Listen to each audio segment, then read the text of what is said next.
guys maybe into the mix and spread those things? Right now we're pretty much the reps are being distributed pretty evenly right now through day 2. And that'll play itself out as we move forward. They're all showing, again, we're not in pads right now, so for a running back, it's really kind of, are you in the right place? Track's right, your eye progression right, but are you taking care of the football, even in shorts?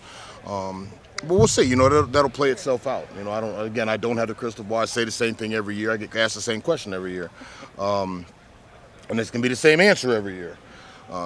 But those guys all deserve to play, so I got to make sure that they're all ready to play because they all have shown the capacity and ability to play winning football here for Ohio State. Hey, Coach, can you talk into the mic a little bit more? Yeah, Jerry. God.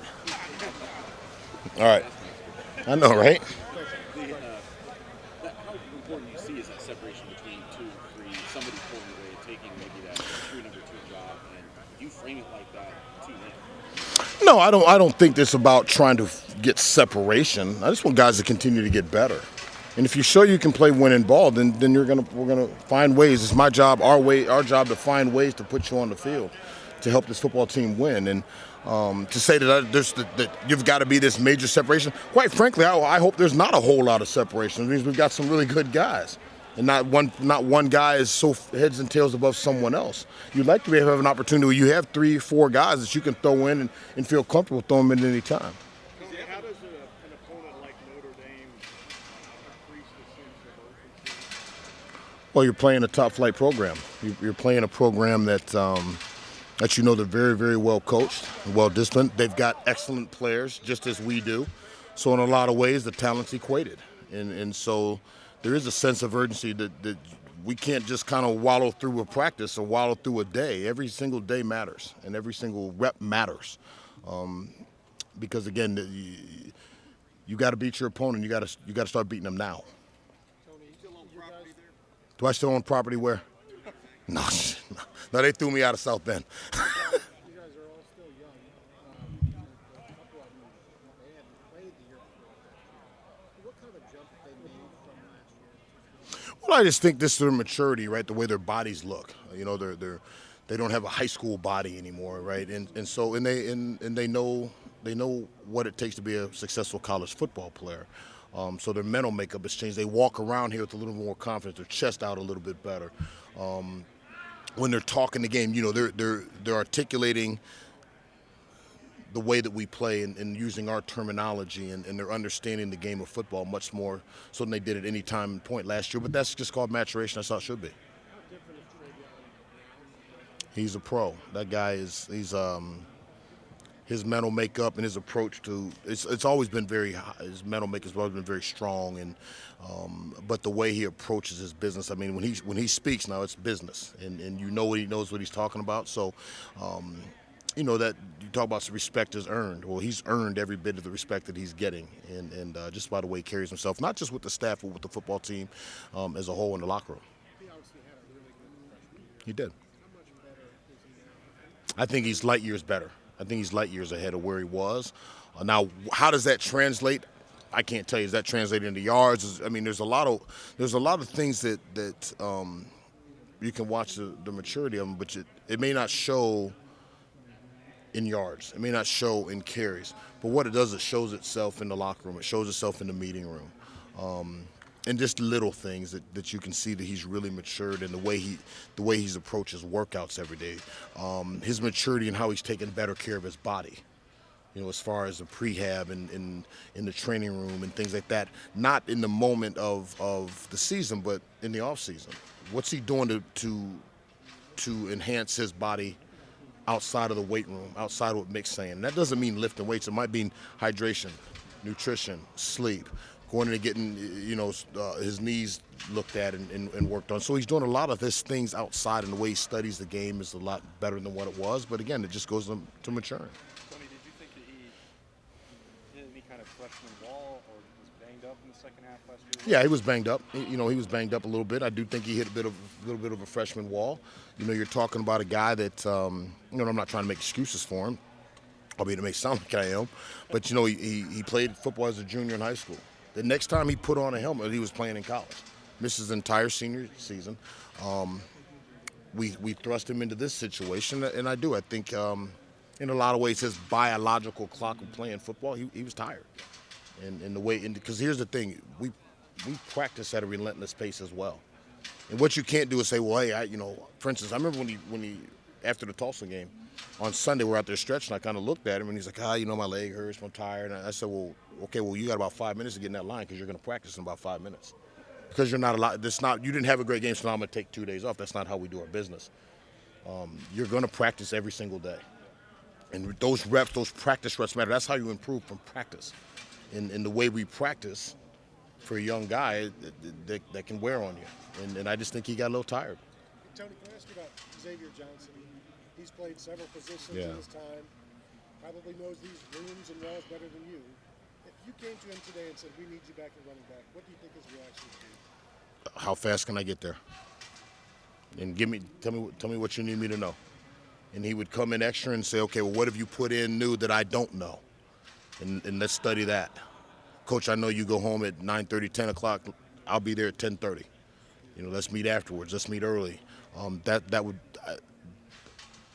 That's not even a question if he would do that. That's a foregone conclusion. That's what he would do. He would do the same thing if they said, hey, come over here and play corner. He is a consummate team player.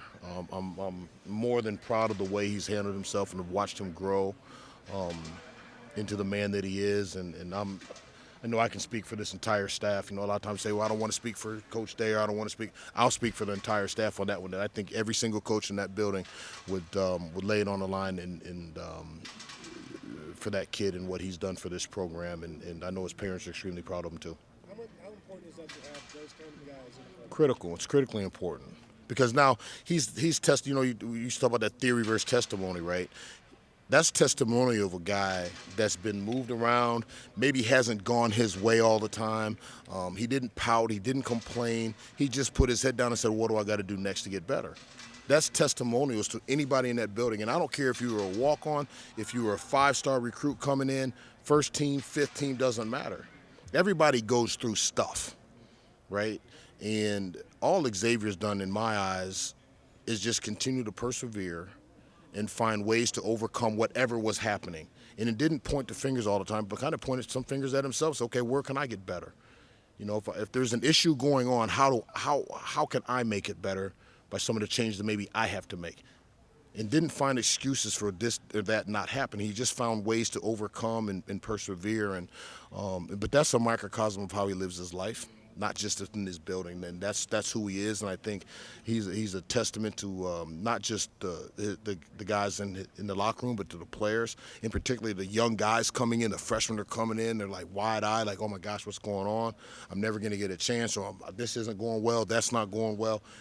Look to Xavier Johnson. Look to Cam Babb. We've got numerous examples, right? But obviously we're talking about Xavier, but that's just how I love that kid. Down goes 100 miles an hour, and so the biggest thing we got to get him to kind of slow down and take a deep breath. He's very hard on himself. He's a guy you can tell he wants to do things perfectly, and it bothers him immensely if he doesn't. And he's going to be a really good player.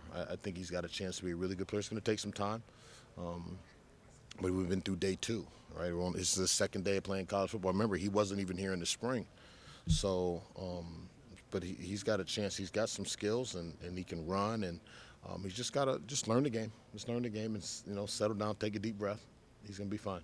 This spring we talked to Evan, and he thinks he's really ready for a much bigger role. What's your sense of things? Yeah, I think he's grown up, as he should. Those guys have all matured. Evan wasn't ready last year, and then I'm sure we could have put him in we might have had some success, but overall. The overall deal, he wasn't ready, and I think he would echo that. I think he is now. He needed to get roughed up a little bit and gristled up with Mick in that room, and he did. He's changed his body kind of like I talked about with those other guys, and they don't look like high school football players anymore. His mental approach to the game has has been amped up. So I'm very excited about what prospects for him, and we need to have the next couple of real good weeks here and see where we go.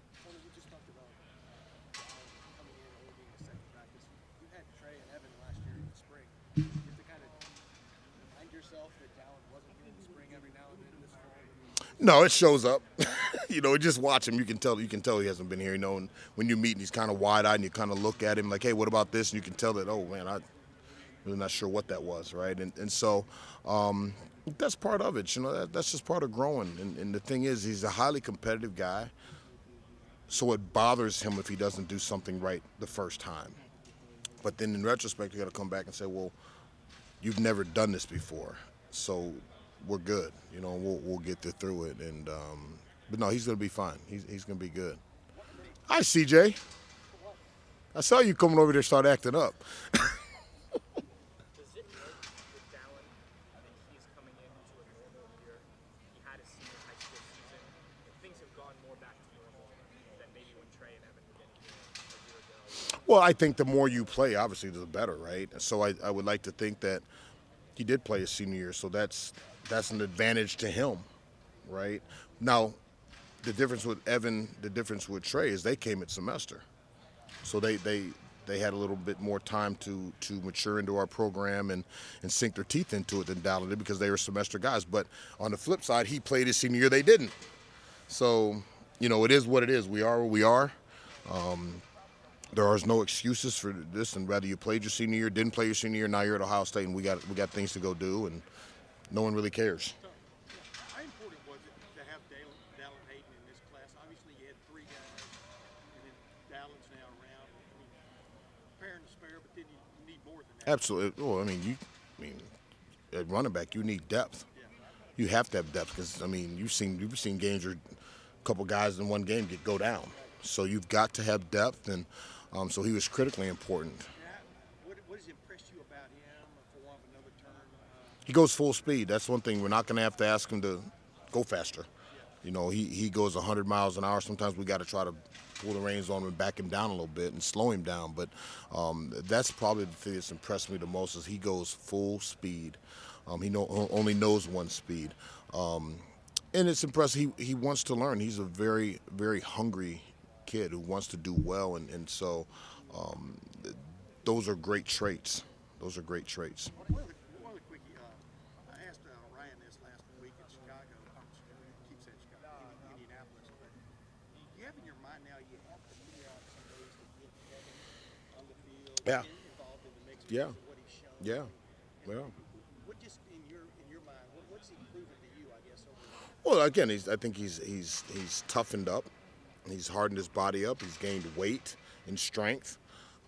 I think he can present some issues. He can run and catch, and we've just in the first couple of days, he's made a couple plays down the field with the ball, and making plays with the ball and things like that. So, we got to find ways. It's no different than what we got playmakers. We got to find ways to get him on the field and make plays.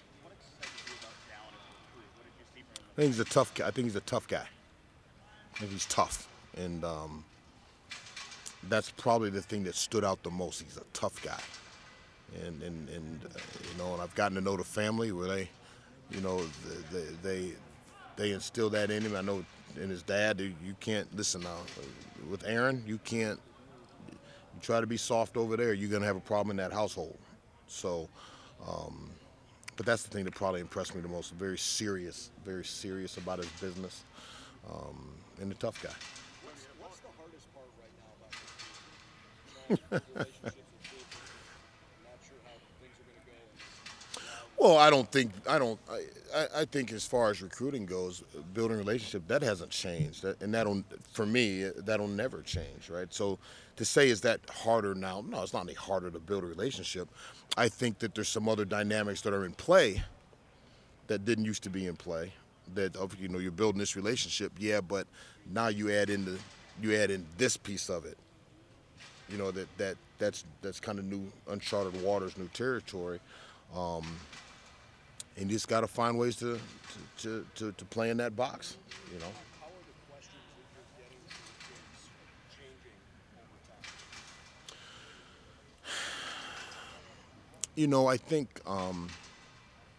the NIL questions that's new, and trying to get a handle on where are we at and what can we say, what can't we do, so there's still a lot of gray area moving, right? And so we're always going to play on the side of doing things the right way, And sometimes that's hard because I don't know if everybody else is. I'm not going to say they're not. I'm not here to cast stones.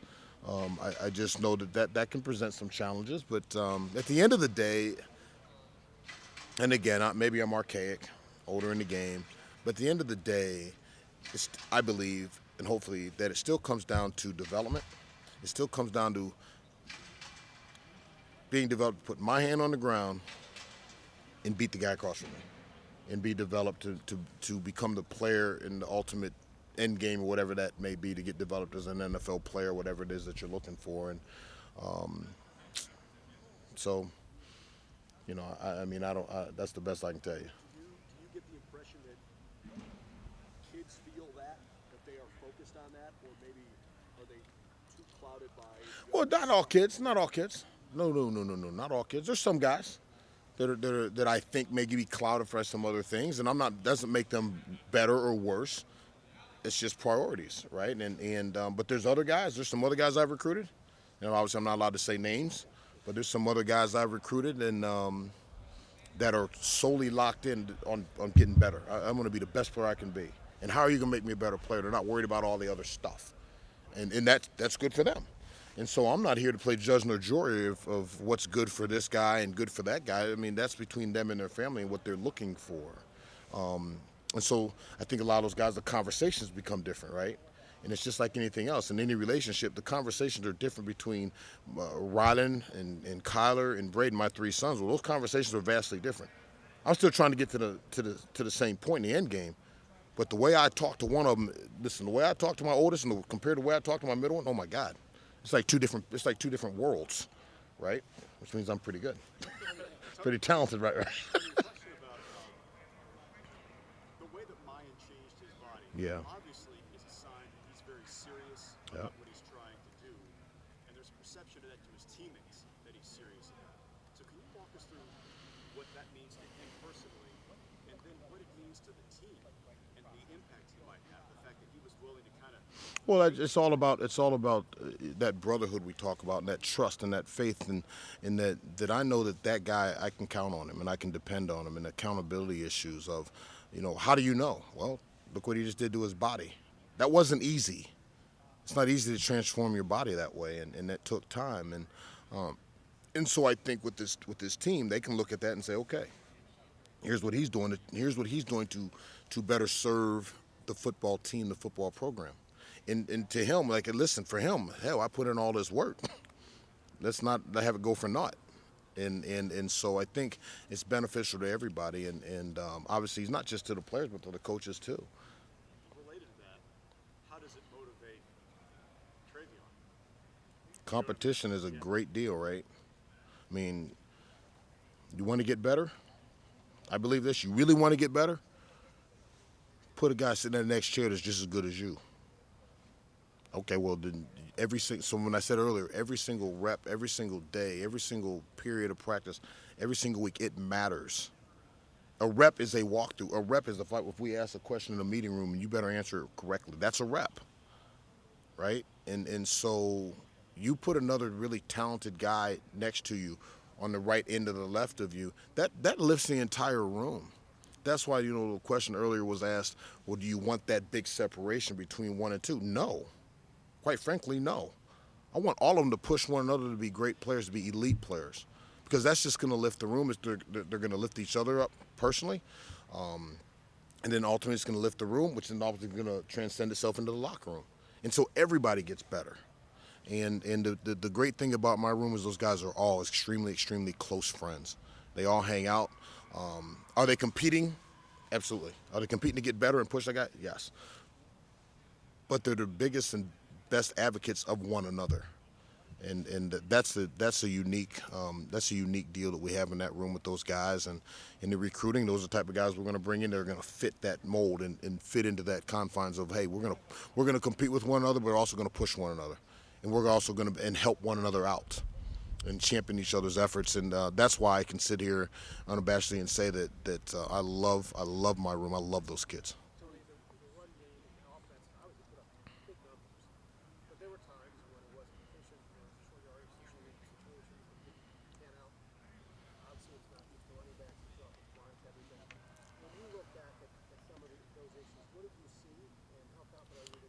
I just think it's execution. You know, we can scheme it, but it still comes down to execution, and we just got to execute better. And there's some things that we as coaches can put guys in better positions, and and I can do a better job of, of maybe coaching and teaching different fundamentals and certain things that we're looking at as far as eye progression in the run game, and so I can't say, well, the shame on the player. Well, hell, if there's an issue with a player, the first person to look at is me, the coach. If Trey's consistently missing holes and not making guys miss at the second or the third level, or let's look to Tony Alford first, and so I think we all have to do a deep dive and self-evaluation of where can we get better in those situations where we weren't as good as we have hoped for, and I think we've done that. Time will tell. When September 3rd, I guess we're gonna find out.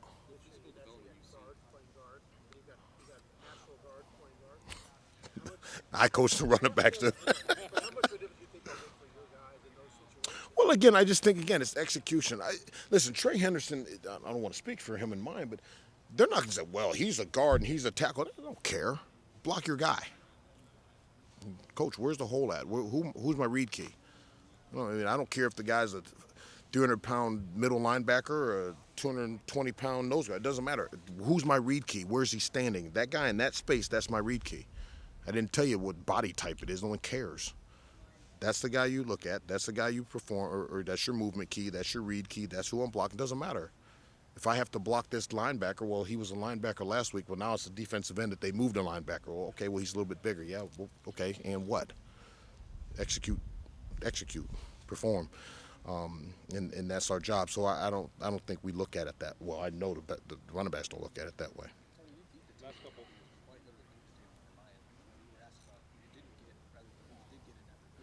I did beat I did literally, because I got pissed. To see him take full advantage of coming to Ohio State, to see him change his body, to see him take over as one of the lead guys last year and to do it again this year. Is that what you envision for him? It is. That's what I envision for all our players. And I guess, maybe I shouldn't even say this, but I take great offense when I feel people start taking shots at our players. I take great offense to it, because there's very few of us who really know what they go through day in and day out, and so to have people take shots at them sometimes that they don't know what shots they're really taking or why they're even taking them. I take offense to that, and I probably sometimes go overboard as a pound of the tables, as we said, but I don't apologize for that either. I love my players. I put a lot of faith in my players, especially when they do the things that we've asked them to do. He's obviously done that. Will continue to do as such. Has it always been easy? Has those conversations always been the nicest and most calm? No, but again, like my other players, I'm indebted to the way he's worked and the time he's putting in to be the player that he's becoming, to help this football team be the team that we want it to be. Last question right here. Underappreciated, because obviously I think. Underappreciated, but you say underappreciated. Underappreciated by who? Well, you were the one who was saying that. I assume you were talking about Maya when you were saying you feel like people have said things about him. Well, I know in recruiting, when we got him, some people said, because I heard it all. People would ask some questions like, well, why is he not this? And why would you want this guy? So mine's not underappreciated by anybody in our building, not by me. I most certainly appreciate everything that he's given to the program. Does he need improvement areas? Sure. But so does C.J. Stroud, who's Heisman candidate, right? So does Tony Alford, the running back coach. We've all got to improve, and finding those ways to finding where we need to improve, and not just saying you must improve here, but how. How do we get there? Don't just tell me the problem, but tell me how we're going to fix the problems and enhance ourselves. And we've done that. We've sat numerous hours in conversation, and he's done all the things thus far that we've asked him to do. With that in mind, We're good. a running back situation or a place that you studied maybe in the off season? I'm sorry? What is like a running back program or a pro or college program that maybe you took note of? Hey, I can learn something from that. You studied in the off season. Yeah, the Rams. Yeah. What intrigues you about them? I just, their scheme, their outside zone scheme and things like that. I really we really dove into those guys. I spent some individual time with talking to Eric Bieniemy, and I spent some time talking to Eric Studesville down at the Dolphins. They're very close friends of mine, just about just some fundamental stuff and things like that. Do you travel and visit with them, or just on the phone? Those guys have been on the phone, but I mean, I saw Eric when I was down in Fort Lauderdale recruiting. I happened to see him because he's down there with the Dolphins. So I mean, I saw him for a few minutes. We've been long time friends, and but most of it, yeah, it's all just film study on the phones, asking questions. Can you give me an example of maybe something that piqued your interest? Yeah, just like I said, outside zone. Where are their eyes, where are their aiming points. Depths. What exact? Because their steps or tracks are a little bit different than ours. Okay, well then why? Why are your steps like this, and why are your eyes over here, and what's the purpose of the depth from this point? Give me some of the drills that you're using in order to enhance the actual play itself. So just questions like that, which I think is kind of normal for us coaches. Tony, real quick, just the returning 3 guys as blockers. What have you seen in terms of improvement? Well, I think they definitely improved in the spring. We aren't in pads yet, so we're going to find out. But I just think, blow delivery. We got to still do better with our hands and blow delivery with our strike of our hands and things like that, and hand placement. But I think for the most part, the eye progression has been pretty good, and what they're looking at and identifying blitzes and blitz patterns. And so now it's just a matter, we got to hone back in on it because we've been away from it since April, I guess. But they improved in the spring. We put a lot of time into it. So, like I said, we'll find out here. But I think Saturday or Monday we put the pads on, so we'll find out how we're doing from there. Awesome. Thank you, Coach. You guys good? Thanks a lot. Appreciate you, man. You guys have a good day. Thanks. Coach. How about you?